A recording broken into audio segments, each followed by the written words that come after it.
everybody from outside Germany looks at us and thinks, okay, what can we do for the next 3 months? Because we don't have a government which has a majority in parliament. So what are your plans? Well, of course, first of all, very specifically, my job is to make sure that the financing of the German government continues to work.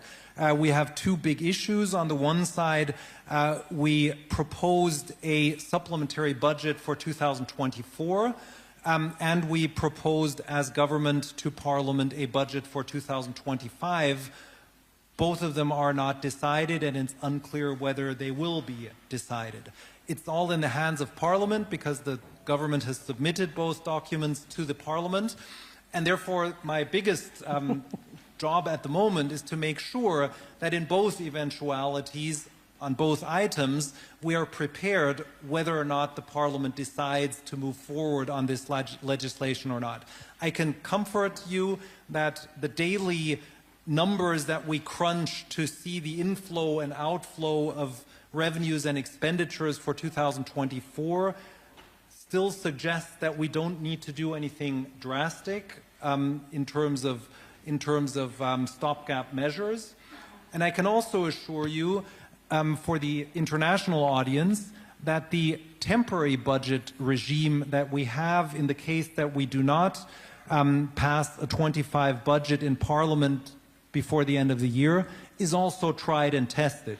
So the Federal Republic will continue to pay its bills. We will not have shutdowns as we know them from other regions of the world.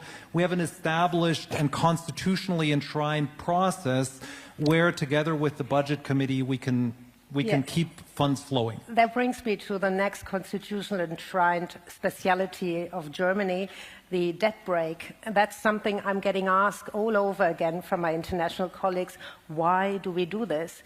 And is there any room to actually, for the next government, in case you are a member of a grand coalition, to amend it in favor of more investments? Is there a political willingness?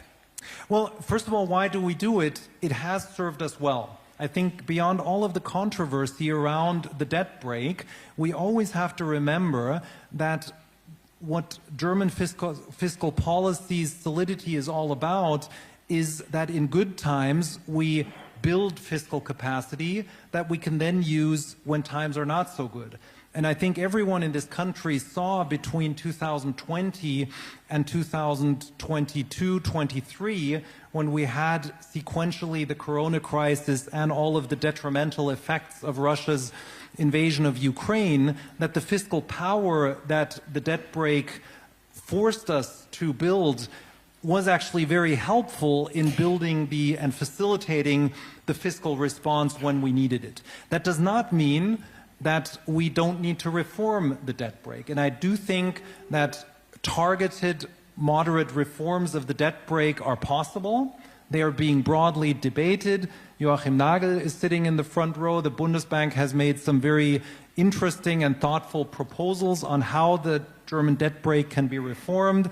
Our Council of Economic Advisors has made some very thoughtful proposals, how we can combine the existing fiscal solidity with better incentives for public investments for the future. So in case there will be a grand coalition for the next government and the CDU is also willing to modernize the debt brake, that's the message to the world, that we're willing to change things? Yeah, I mean, I think it's in the public realm. Many parties have said that they can see themselves doing it. The Social Democratic Party, the Green Party.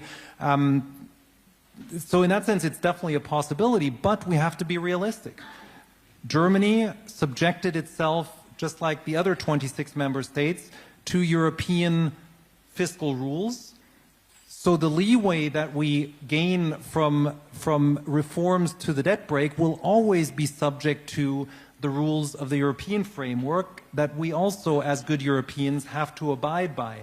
And if you look at the numbers and the exact details of how much fiscal flexibility we have, we always have to be aware that the European fiscal rules also impose quite strong rules on fiscal solidity, which I think is very important to preserve financial stability in the long run.